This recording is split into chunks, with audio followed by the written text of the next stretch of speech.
స్తోత్రమేసయ్యా. ప్రియమైన దేవుని బిడ్డలారా, క్రీస్తు నామములో మీ అందరికీ సమాధానం కలుగునుగాక. ఆమేన్. ప్రతి దినము దేవుని వాగ్దానం అని ఆత్మీయ చక్కటి కార్యక్రమంలో మిమ్మల్ని ప్రేమపూర్వకంగా ఆహ్వానిస్తున్నాను. దేవుని బిడ్డలారా, ఎలా ఉన్నారు? బాగున్నారా? ఉదయాన్నే లేచారా? ప్రార్థన చేసుకున్నారా? కాసేపైనా దేవుని వాక్యాన్ని మీరు ధ్యానించారా? దేవుడు మీతో మాట్లాడి మిమ్మల్ని బలపరిచారా? మీ సమస్యలు ప్రభువుకు తెలియచేశారా? మీ కుటుంబాలను, మీకు కలిగిన సమస్తమును కాపుదల నిమిత్తం ఆయన వసూలు చేశారా? మీరు ఎందుకు ఈ మాటలు చెప్తున్నానంటే, ఎవరైతే తన కుటుంబాన్ని కాపుదల నిమిత్తం ఆయనకు సమర్పించుకుంటారో ప్రభువే వారిని కాపాడుతాడని మీకు తెలియచేస్తున్నాను. కనుక ఎందుకు ఈ మాటలు చెప్తున్నానంటే, దినాలు చాలా అఘోరంగా ఉన్నాయి. ఎలాంటి ఎక్కడ చూసినా మరణాలు, ఎక్కడ చూసినా బలహీనత, ఎక్కడ చూసినా శోధనలు, ఎక్కడ చూసినా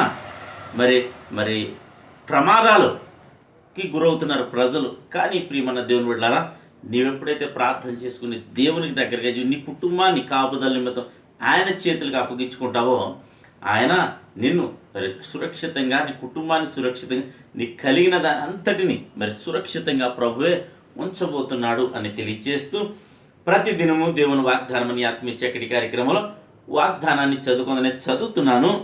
సమూయేలు 2వ గ్రంథము 22వ అధ్యాయము 20వ వచనం.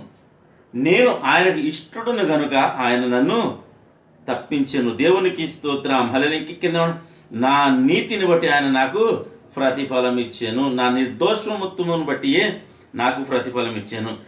దేవునికి స్తోత్రం.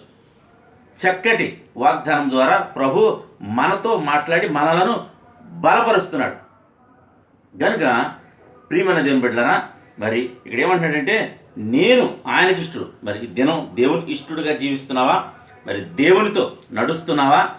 దేవుడు నీ ప్రార్థన వింటున్నాడన్న నిశ్చయత నీకు ఉందా అని నీకు తెలియచేస్తున్నాను. కనుక ప్రతి ఒక్కరూ ఆయనకి ఇష్టంగా మనం జీవిస్తే, ఆయనకి దగ్గరగా జీవిస్తే, ఆయన చెప్పిన వాక్యాన్ని మనం నెరవేర్చగలిగితే, ఆయన కట్టడలు విధులు అనుసరించగలిగితే మనం ఆయనకి ఇష్టలుగా జీవిస్తాం. కనుక మనలను ఆయన తప్పిస్తాడు. భక్తుడు చూసారు ఎంత విశ్వాసంతో నేను ఆయనకి ఇష్టడుని అంటున్నాడు. నీవు ఇష్టడుగా జీవించగలుగుతున్నావా?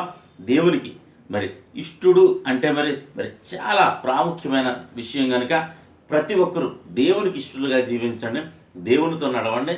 మీ సమస్యలని ఆయనకి తెలియచేయండి. ఆయనే నిన్ను, నీ కుటుంబాన్ని విడిపించబోతున్నాడు. శ్రమలు ఉన్న, రోగాలున్న, వ్యాధులు ఏదున్నా ఆయనకు అప్పచెప్పండి. ఆయనకు అసాధ్యమైనది ఏది లేదు అనే విషయాన్ని మీరు గుర్తించి ముందుకు సాగాలని తెలియచేస్తూ దేవుడి మాటలు దీవించుగా. ఆమెను ప్రార్థన చేసుకుందాం. స్తోత్రము తండ్రి, వందనాలు యేసయ్యా. ప్రతి దినము దేవుని వాగ్దానం ఆత్మీయ చక్కటి కార్యక్రమంలో ఇస్తున్న వాగ్దానం, నేను ఆయనకి ఇష్టడు కనుక ఆయన నన్ను తప్పించాను, నా నీతిని బట్టి నాకు ప్రతిఫలం ఇచ్చాను, నా నిర్దోషత్వమును బట్టి ఆయన నాకు ప్రతిఫలం ఇచ్చిన వాగ్దానం ఇస్తున్నా. ప్రభా, ఎంతమంది ప్రజలు యూట్యూబ్ ద్వారా, షేర్ చేయడం ద్వారా, ఫేస్బుక్ ద్వారా ఈ ప్రార్థనలు ఎక్కిపిస్తున్న వారందరి జీవితాల్లో నా తండ్రి ఈ వాగ్దానం నెరవేర్చాడు. ప్రతి ఒక్కరూ నేను అనుసరించి నీకు ఇష్టలుగా జీవించే కృపను ప్రతి ఒక్కరికి అనుగ్రహించమని ప్రార్థిస్తున్నాను తండ్రి.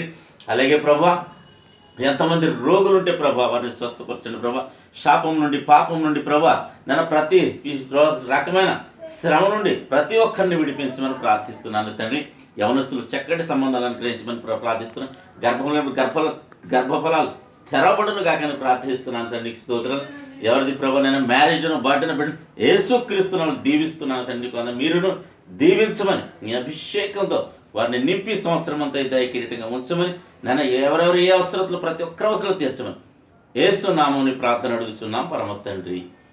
ఆమేన్. నేను నమ్ముతున్నాను ప్రియమందరు బిడ్డలారా, ప్రభు మీతో మాట్లాడి మిమ్మల్ని బలపరచాలని నేను నమ్ముతున్నాను.